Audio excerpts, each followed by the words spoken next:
Hello, हाय, नमस्ते, नमस्कार। क्या हाल चाल? आई होप अच्छे होंगे, अपना काम कर रहे होंगे। ठीक है। तो चलिए, आज का हमारा टॉपिक है डिस्पर्शन ऑफ लाइट।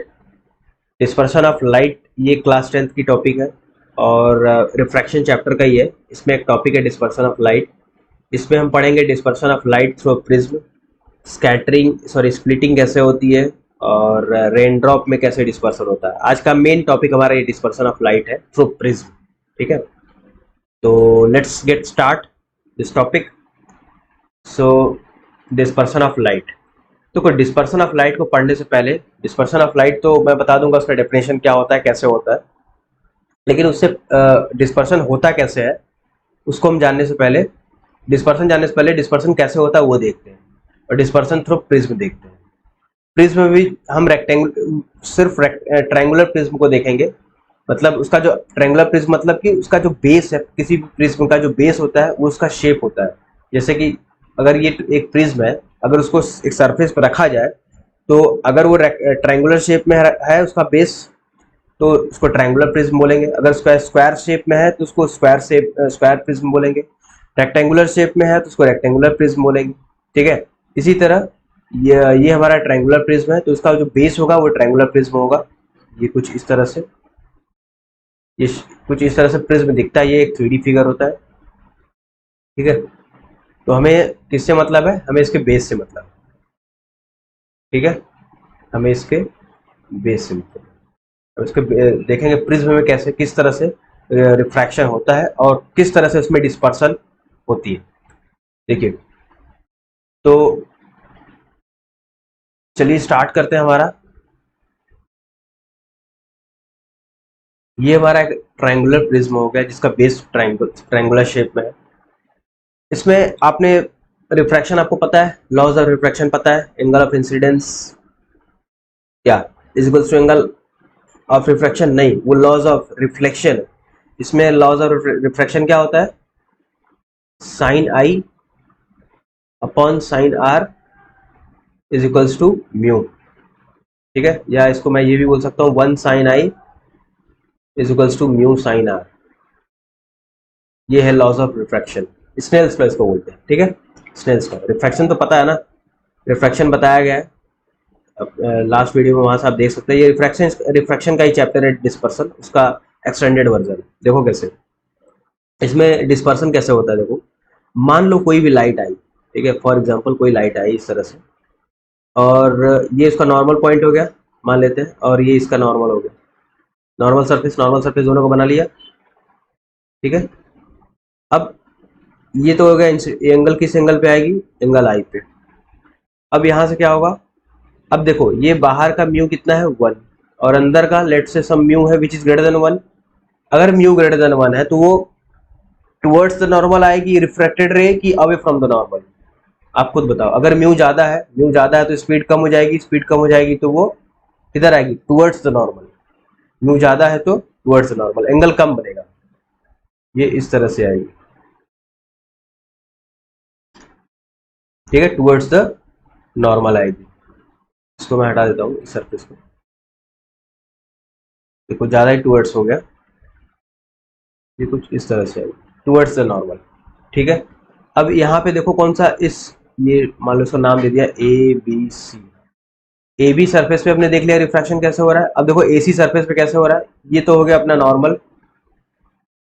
ठीक है, नॉर्मल हो गया। अब यहाँ पे कैसे रिफ्रैक्शन होगा? अब देखो, अंदर म्यू हो गया, बाहर mu which is equals to 1, और अंदर mu which is greater than 1। अब बाहर आ रही है मतलब कि कहाँ पे आ रही है?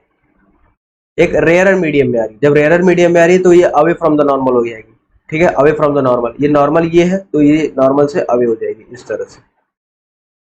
ठीक है। इसको हमने बोल दिया एंगल R1, रिफ्रैक्टेड एंगल को, पहला रिफ्रैक्टेड एंगल। दूसरा रिफ्रैक्टेड एंगल दिस R2, और इस एंगल को हमने बोल दिया इमरजेंट एंगल। ये O, ये P, ये Q, ये R। OP को हमने बोल दिया क्या? Incident ray. और PQ को क्या बोल सकते हैं? PQ क्या है? रिफ्रैक्टेड रे। कहाँ पे? उस प्रिज्म में, और Q R is the emergent ray. Emergent मतलब कि वो बाहर निकलने वाली रे, emergent, emergent ray. I is the angle of incidence, R1 is the angle of refracted angle of refraction at AB surface, and R2 is the angle of refraction at AC surface, and E is the angle of emergent. Simply angle of emergent बोलेंगे तो आपको पता चल जाएगा वो बाहर जाती हुई जो बाहर जाती हुई रेज होगी, वही उससे जो नॉर्मल से जो एंगल बन रहा होगा वो एंगल ऑफ इमरजेंट कहलाएगा। ठीक है, रेज तो आपको बनाना बिल्कुल जरूरी है, अदरवाइज पता नहीं चलेगा कि रेज किधर से आ रही है किधर जा रही है। ठीक है, तो ये हो गया कहानी। हमने देखा था रेक्टेंगुलर प्रिज्म में कि जो इमरजेंट रे थी वो इंसिडेंट एंगल के पैरेलल जा रही थी। इंसिडेंट रे अगर ऐसे आ रही थी, इंसिडेंट रे ऐसे आ रही थी, इमरजेंट रे बिल्कुल ऐसे जा रही थी। ठीक है, पैरेलल थी। लेकिन इस केस में क्या है, इसमें क्या है देखो कि इसको बोलते हैं angle of prism, angle A is the angle of prism. ठीक है, अब अभी देखो ये तो हो गया, ये तो हो गया अपना प्रॉपर रिफ्रैक्शन। अब डिस्पर्शन क्या होता है वो देखते हैं। डिस्पर्शन क्या होता है देखो, the phenomena of splitting of light into its component colours due to the dependency of refractive index on wavelength is called dispersion of light. इसका क्या मतलब है? इसका मतलब ये है कि अगर एक लाइट आई, मान लो एक लाइट आई, एक स्पेशल लाइट, स्पेशल लाइट को मैं बताऊंगा क्या होता है। एक स्पेशल लाइट आई इस तरह से, ठीक है, एक स्पेशल लाइट आई और रिफ्रैक्शन के बाद वो अपने जिस कलर से जिस कलर से वो फॉर्म्ड हुई है वो लाइट, या फिर अपने इट्स कंपोनेंट कलर्स में वो स्प्लिट हो जाएगी। मतलब जिस कलर से वो बनी हुई है अपने उसी कलर में स्प्लिट हो जाएगी, टूट जाएगी, बिखर जाएगी। ये देखो स्प्लिट हो गई। मान लो ये अगर ये एक लाइट है जो कि 7 कलर से बनी हुई है, फॉर एग्जाम्पल 7 कलर से बनी हुई है, तो ये 7 कलर में स्प्लिट हो जाएगी, डिफरेंट डिफरेंट 7 कलर में स्प्लिट हो जाएगी। वो कितना एंगल से स्प्लिट होगी वो बात की बात है। ठीक है, वो कितने एंगल से स्प्लिट होगी वो तो वेवलेंथ पे डिपेंड करेगा। जैसे यहाँ पे बोला है the phenomena of splitting of light into its component colour, मतलब उनका स्प्लिटिंग होना into its component colours is called the actually dispersion.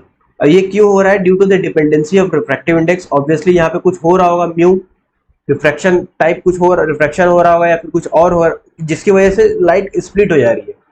Index on wavelength, ठीक है, वेवलेंथ भी है responsible, is called dispersion of light.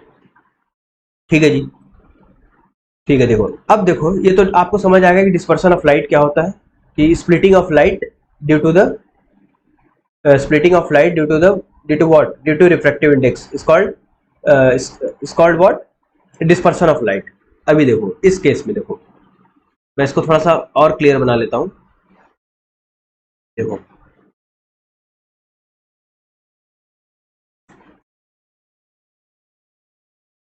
ये हो गया, ये हो गया, ये नॉर्मल इंसिडेंट एंगल, ये एंगल R1, ये नॉर्मल, ये एंगल R2, ये एंगल इमरजेंट। ठीक है, अब देखो ये इमरजेंट एंगल जो है, ठीक है, ये जो इमरजेंट एंगल है, ये जो इमरजेंट रेज है इस तरह से, वो अपने इंसिडेंट एंगल से कितना डेविएट किया है, ये देखो अपने इंसिडेंट एंगल से कितना डेविएट किया है। अब इसको डेविएशन कैसे मालूम चलेगा? डेविएशन देखो, इमरजेंट रेज को पीछे की तरफ खींचो, खींच दिया, और इंसिडेंट रे को आगे की तरफ बढ़ाओ, तो दोनों कहाँ पे इंटरसेक्ट कर रहे हैं? यहाँ पे, इस पॉइंट पे। ये रहा उन दोनों के बीच का angle del. Del is the angle of deviation, बोल सकते हैं इसको, एंगल ऑफ डेविएशन। ये क्या होता है बता रहा हूँ, एंगल ऑफ डेविएशन क्या होता है। देखो अगर प्रिज्म नहीं होता, मान लो अगर प्रिज्म नहीं होता तो रेज आती और चुपचाप ऐसे निकल जाती। ठीक है, अगर प्रिज्म नहीं होता तो रेज आई ऐसे निकल गई, कोई दिक्कत नहीं है। क्योंकि यहाँ पे हमने एक प्रिज्म रख दिया तो अब क्या हो रहा है, रेज डिफ्लेक्ट हो गई, अपने पोजीशन से डेविएट हो गई। इसको जाना चाहिए था बिल्कुल स्ट्रेट, ऐसे जाना चाहिए था, बट वो ऐसे न जाके वो ऐसे जा रही है। देखो यहां से ऐसे जा रही है, ऐसे जा रही है, तो कितना डेविएशन आ गया उसको बोलते हैं एंगल ऑफ डेविएशन।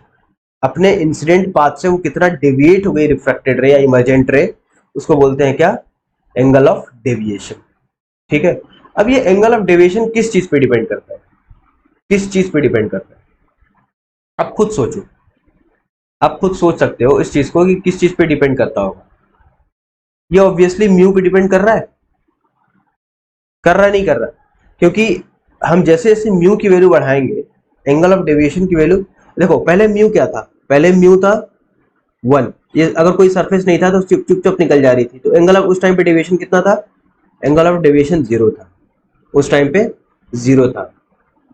मतलब कि जब कोई प्रिज्म नहीं है, मान लो प्रिज्म नहीं है, तो रेज तो सीधे निकल जाएगी, तो उस टाइम पे म्यू की वैल्यू तो 1 है ना, म्यू की वैल्यू तो 1 है, तो एंगल ऑफ डेविएशन कितना था उस टाइम पे? 0। अगर मैंने म्यू की वैल्यू यहाँ बढ़ा दी, 1 से बढ़ा दी, तो एंगल ऑफ डेविएशन बढ़ गया। तो हेंस मैं बोल सकता हूँ कि म्यू बढ़ाने पे क्या हो सकता है, एंगल ऑफ डेविएशन बढ़ जाएगा। अगर म्यू की वैल्यू यहाँ 1.33 है तो एंगल ऑफ डेविएशन लेट से del 1 आ रहा है। अगर म्यू की वैल्यू मैं 2.33 ले लूँ तो डेल की वैल्यू और del 2 आ जाएगी, which is del 2 is greater than del 1। Del angle of deviation बढ़ता जाएगा, बढ़ता चला जाएगा। समझ में आ गया एंगल ऑफ डेविएशन क्या होता है? एंगल ऑफ डेविएशन मतलब वो इंसिडेंट पाथ से कितना डेविएट हो गया, इमरजेंट रे, वो होता है एंगल ऑफ डेविएशन। और एंगल ऑफ डेविएशन किस पे डिपेंड करता है? म्यू पे डिपेंड करता है। म्यू की वैल्यू जितना ज्यादा होगी, म्यू की वैल्यू जितना ज्यादा होगी, ओ सॉरी, म्यू की वैल्यू जितना ज्यादा होगी एंगल ऑफ डेविएशन उतना ज्यादा होगा। It depends on this factor. और किस पे डिपेंड कर सकता है angle of deviation? Angle of deviation देखो, क्योंकि डिस्पर्सन प्रोसेस हो रहा है, तो डिस्पर्सन फिनोमेना में दो चीजें फैक्टर में रिस्पॉन्सिबल है। एक तो क्या क्या रिस्पॉन्सिबल है डिस्पर्सन कराने के लिए, आप खुद देखा होगा यहाँ पे, एक तो रिफ्रैक्टिव इंडेक्स, तो हमने देख लिया कि म्यू बढ़ने पे डेल की वैल्यू बढ़ रही है, ठीक है। दूसरा वेवलेंथ, लैम्डा भी रिस्पॉन्सिबल है, सॉरी ये लैम्डा, वेवलेंथ को लैम्डा से डिनोट करते हैं, ठीक है। लैम्डा लैम्डा पे भी डिपेंड कर रहा है, ठीक है, लैम्डा पे भी डिपेंड कर रहा है। तो अब ये कैसे डिपेंड कर रहा है वो हम देखेंगे एक एक पर्टिकुलर केस के बाद, वो देखते हैं वो केस क्या है कि लैम्डा पे कैसे डिपेंड कर रहा है डेल, ठीक है। ये देखो पहले देखो लाइट में कुछ सोर्स ऑफ लाइट होती है जिनकी अपनी खुद की कलर होती है। जैसे आपने सोडियम येलो का सोडियम लैम्प का नाम सुना है? नहीं सुना तो अभी सुन लो। सोडियम लैम्प, सोडियम लैम्प की कलर, ये अपना जो सोडियम लैम्प एक सोर्स ऑफ लाइट है जो प्रोड्यूस करता है येलोइश लाइट। इसका जो कलर होता है येलोइश लाइट होता है, इसका जो प्रकाश होता है वो पीलापन लेके होता है, ठीक है। और जैसे आपने गैस का स्टोव देखा होगा, गैस गैस स्टोव देखा होगा, तो उसमें जो फ्लेम निकलती है वो किस कलर की होती है? Have you observe ever? उसका जो कलर होता है फ्लेम का, वो होता है ब्लू कलर का, ब्लू कलर का फ्लेम होता है, ठीक है। तो इसी तरह सोर्सेस ऑफ लाइट, जैसे different different sources of light light have produce different lights, different colour, different lights off colour. तो अगर मान लो कोई x x source of light है तो वो वाई कलर प्रोड्यूस कर रहा होगा, जेड सोर्स ऑफ लाइट है तो ए कलर प्रोड्यूस कर रहा होगा। तो different source, different colours of light. तो सनलाइट को आप कभी आपने ऑब्जर्व किया कि उसका कलर क्या होता है? सनलाइट को देखो, सनलाइट का कोई कलर नहीं होता, it is colourless, it is colourless. अगर कलरलेस है, आप बोलोगे नहीं रेड होता है, नहीं रेड भी नहीं होता है। रेड कैसे हो सकता है? आप बोलोगे नून में तो हमें रेड दिखता है, लेकिन मैं बोलूंगा मॉर्निंग में तो रेड नहीं दिखता, इवनिंग में तो रेड नहीं दिखता। सनलाइट का कोई कलर नहीं होता है, वो हमारी रिफ्लेक्शंस की वजह से हमें रेड ऐसा दिख जाता है, ठीक है। वो एक्चुअली कोई कलर नहीं होता है, वो कलरलेस होता है, वो व्हाइट, उसको कलरलेस को मैं व्हाइट कलर भी बोल सकते हैं, या ये बोल सकते हैं सनलाइट का जो कलर होता है व्हाइट कलर का होता है, ठीक है, व्हाइट कलर। और अच्छा, और मतलब कोई भी व्हाइट कलर का सोर्स ऑफ लाइट अगर है तो वो कलरलेस ही होगा, ठीक है। ठीक है जी। अगर मैं बोलूं अभी देखो, एक मैंने ट्रायंगुलर प्रिज्म लिया, इधर से मैंने कौन सा कलर भेज रहा हूं? मैं सनलाइट भेज रहा हूं। सनलाइट मतलब व्हाइट लाइट, व्हाइट लाइट मतलब कलरलेस लाइट, ठीक है, कलरलेस लाइट भेज रहा हूं। तो क्या होगा, वही प्रोसेस होगा, रिफ्रैक्शन होगा, ये नॉर्मल एंगल R1 रिफ्रैक्शन, यहाँ पे भी क्या होगा, अब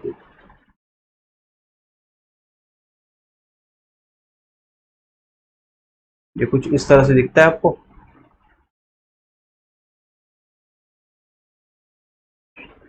एग्जैक्टली ये बन नहीं पा रहा है, ये देखो एग्जैक्टली कैसे दिखेगा वो मैं दिखा देता हूँ, ऐसा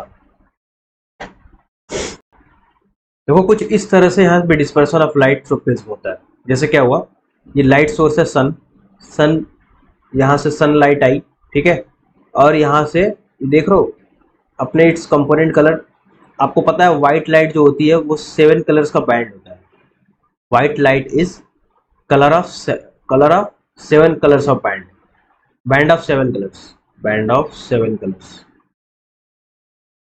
कौन कौन से कलर होते हैं, वेव प्योर होते हैं, पता है आपको, वेव प्योर। तो ये देखो कुछ इस तरह से यहाँ पे डिस्पर्स हो गई, नीचे आएगी वेव प्योर इस तरह से, इस तरह से, ठीक है, कुछ इस तरह से आएगी।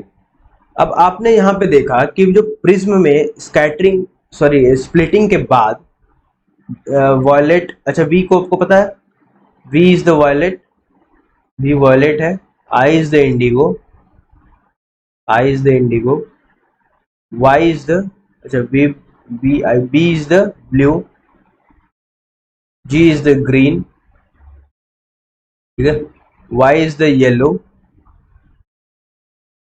ओ is the orange, R is the red. ये 7 कलर्स ऑफ बैंड है जो कि व्हाइट लाइट से बनी होती है, इसलिए वो जो स्कैटरिंग के सॉरी स्प्लिटिंग के बाद, मैं बार बार स्कैटरिंग आ जा रहा है दिमाग में, सॉरी फॉर दैट, स्प्लिटिंग के बाद वो 7 कलर्स में टूट जाती है, स्प्लिट हो जाती है डिस्पर्सन के बाद, इसी प्रोसेस को डिस्पर्सन बोलते हैं। और अब देखो ये वॉयलेट नीचे क्यों आया, रेड ऊपर क्यों आया, ऐसा क्यों नहीं हुआ कि रेड नीचे आ गया वॉयलेट ऊपर चला गया, ऐसा क्यों नहीं हुआ, देखो ये चीज समझने वाली चीज है, इसी से हमारा निकलेगा कि देखो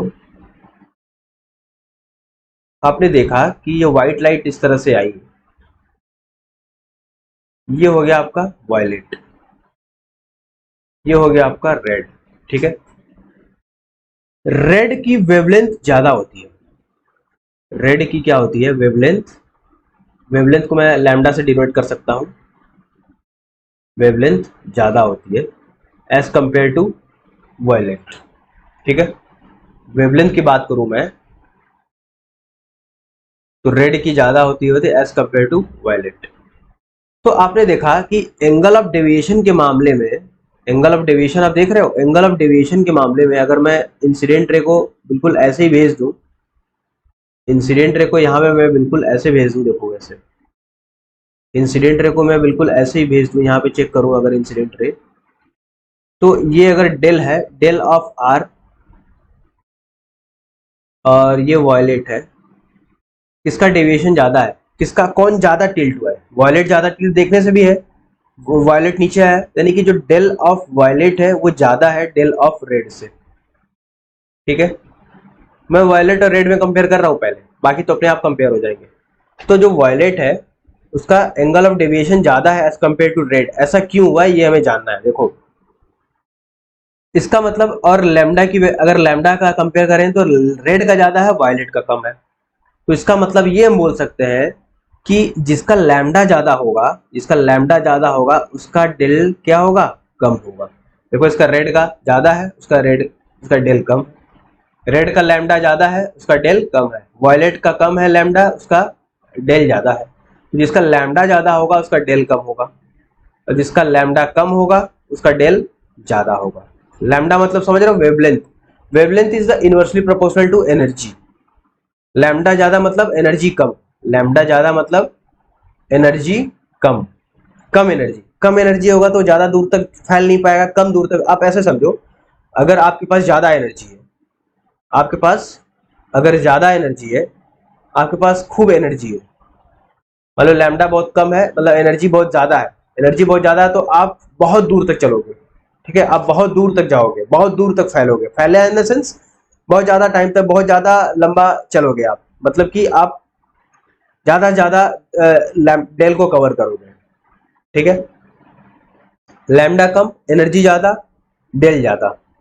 लैम्डा की वैल्यू अगर मैं ज्यादा कर दूं, लैम्डा की वैल्यू ज्यादा हो गई तो मतलब एनर्जी की वैल्यू, एनर्जी क्या होगा, कम हो जाएगा।